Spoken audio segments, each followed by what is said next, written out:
One of the most common questions which shows up in my coaching community is what's the best business model for coaches? Especially in 2024, there are lots of different options which you can choose from. And in this video, I'm going to try and break them down as best that I possibly can so that you know which is the best option for you when you're growing your coaching practice. One of the first things to think about is how you want to best serve your clients and the different modalities in which those clients work. So the two most common forms of coaching, as it happens, are either one-to-one coaching. I'd say that's probably the most common when people, especially when people are first starting out. I'd always recommend doing one-to-one in some degree to start off with, because it's a great way to practice being a coach in whatever way, shape or form that you want to do your coaching. Being one-to-one allows you to cut your cloth. It means you can practice on clients, you can get direct feedback from those clients. There's no jeopardy because you're just dealing with one person in person ideally. So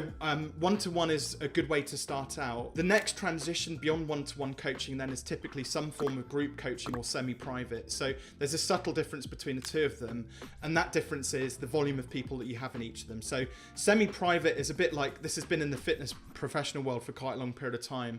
So a lot of fit pros will do some kind of like boot camp style, like group workouts with clients, and they use that as the early stages in their prospect pathway to be able to attract enough people in at volume so that they can then potentially get them into more lucrative training programs further down the road. So once you've attracted the prospects in, semi-private is typically small groups of between 4 and 6 people operating almost as like a mini group mastermind. From there, you've then got large scale mass participation sort of courses. So I would suggest that's anywhere from like 7 or more people. And there's lots of nuances to one-to-one, to semi-private masterminds, and then scaling up to group.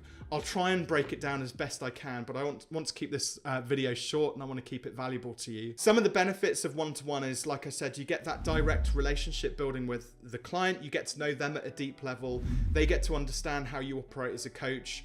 And the client really benefits from sort of having you, I guess, on demand on a very sort of deep and personal level whenever they have any challenges or problems or questions which they want to sort of pose to you. And they get that sort of one-to-one hand-holding support through the process. But what they then lack through that is that there's no kind of group or community which they can necessarily feel a part of. It might be whether they might not want that community side of things, but from my experience, a lot of people, they like, especially in the business world, they like to be a part of something, a part of some kind of a community. So that's one of the downsides of kind of one-to-one. One-to-one can also, of course, be quite labor intensive. Typically sessions, even if they're just an hour and you've got 20 clients, for example, there's a lot of time there and energy taken up, not just in the coaching sessions, but maybe if you have to do any sort of pre-work to prepare for those coaching sessions, or if they need some kind of accountability or have questions afterwards, there's going to be ongoing support at a much higher level, especially with one-to-one. One-to-one programs tend to also be what we class as high ticket, a bit more expensive than traditional sort of group programs or masterminds or semi-private sort of programs. So that can also have an impact on the type of clients you take on and how many clients you take on as well. So there's some pros and cons for one-to-one. The other option might be moving into something like group, and the biggest benefits there is the whole sort of building a community as opposed to it just being about you and one client. Now you've got a whole community of people, which can be highly beneficial, especially if they're all in sort of complementary sort of businesses or niches, so that they can all be sort of getting some value from the rest of the community and it not be so much about, for example, what the coach has to offer. Within that, you can also bring in what I call associate coaches. So those associate coaches can also help add value to the community as well. Some of the benefits of it are generally group programs tend to be slightly less expensive than one-to-one. As a ratio, I would say that whatever you charge for group, you should be charging at least double that for one-to-one. So if you're charging 5K for a group program, you'd be looking at 10K, for example, for any one-to-one coaching clients.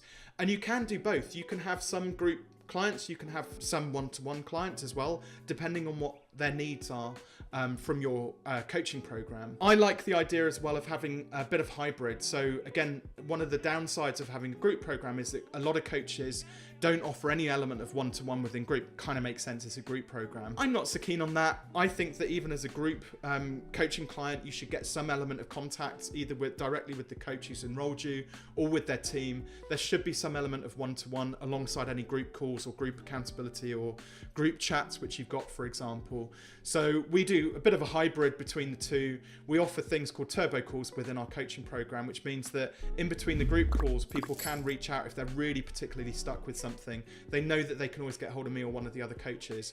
And we find that because we charge quite a lot for that, we actually get it's one of the things that people like the most, because they know that they can access the coaches on an individual basis.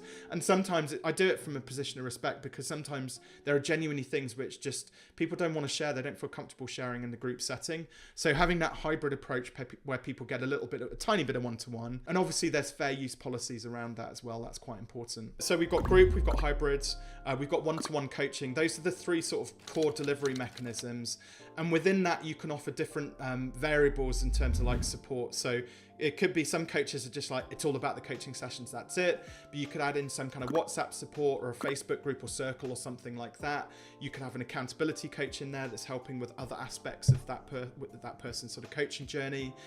Like I said, turbo calls. So you can include an online portal in there, for example, so they can do some self-paced learning as well. So there's lots of different ways to stack value in coaching programs, whether it's one-to-one or group, doesn't matter. Lots of different ways to do it. The next thing to think about then is the length of time that you're actually working with those clients over. Again, most coaching programs, and I do recommend most coaches, start out on a fixed time-based period, so like 3 or 6 months. Part of that is because you're both aiming towards something at the end of that coaching process, that you want to be able to deliver a dream outcome by the end of that time period. I have started to see a bit of a trend, and actually this is something we do as well, where you include some element of lifetime access. So once the initial intensive coaching period is over and the client's got their results, you kind of graduate them into this alumni where they get lifetime access, mostly to the community. But by that point, because the clients got their results, they tend to taper off the amount of demand which they're placing on the coach. They just need topping up periodically. So lifetime access is a really great way to add, more exceptional value into the process. The other thing to think about then is pricing. And so there's a number of different ways that you can price up coaching programs in terms of like from a business model perspective. My favorite is that you charge a fixed fee. One of the mistakes I see people making, especially in the one-to-one space, is that they'll have a 6-month program that's maybe 3K, and they'll just take 3K and divide it by 6, and then they sell that as a monthly like membership almost. So the client pays monthly for it. The challenge with that though is that clients do have a habit of treating things like a Netflix subscription if it's paid monthly. So what I normally recommend is that you have an element of encouraging the client to pay sort of an enrollment fee, which is higher than the monthly fee to start off with. So for like a 3K program, for example, you might choose to do $1,500 up front and then 5 installments of $300 to pay down the balance. And now the client is also anchored into paying $300 a month. So therefore, when they get to month 7, they could go into something called a continuation, where they continue to pay $300 a month to continue that coaching process, whatever that looks like with you. So now you've actually created 2 different sources of revenue. You've got the package price for that coaching program, plus now you've got a second stream of income from those clients who go into a continuation and carry on paying. The best coaching business models have several revenue streams built up within their coaching practice, directly from one-to-one group programs, clients paying some kind of enrollment fee, and then some kind of ongoing fees thereafter. Check out my video where I was talking about how to create a compelling and irresistible coaching offer, because I do go through the 3 things there about dream outcome you deliver for your clients, plus also over the fixed period of time which you deliver that in the fixed fee. It's a great model to work to if you're just starting out as a coach or even as an experienced coach. And don't forget, if you've got any questions, drop them in the comments below.